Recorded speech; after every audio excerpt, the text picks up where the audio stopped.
ఆర్థిక సమస్యలు ఉన్నాయి, లెగసీ ప్రాబ్లమ్స్ వెంటాడుతున్నాయి. నేను 4వ సారి ముఖ్యమంత్రి. 3 సార్లు నాకు ఎప్పుడు ఇంత కష్టం అనిపించలేదు. ఇప్పుడు నాకే అర్థం కావడం లేదు. ఎంత తవ్వితే అంత బాధలన్నీ బయట వస్తున్నాయి. ఒక పక్క మనసు ఉంది, దూసుకుపోవాలనే మనస్తత్వం ఉంది. ఇంకొక పక్కన చూస్తే వెసులుబాటు లేని పరిస్థితి.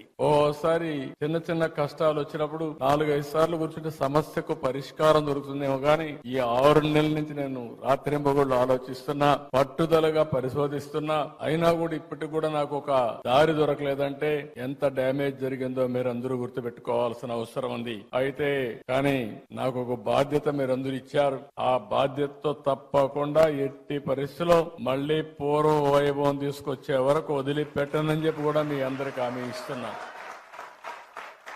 అందరికీ న్యాయం చేసేది నా విధానం. నన్ను చూశారు. ఏ ఒక్కరికి కూడా నేను ముఖ్యమంత్రిగా ఉన్నప్పుడు గానీ తెలుగుదేశం పార్టీ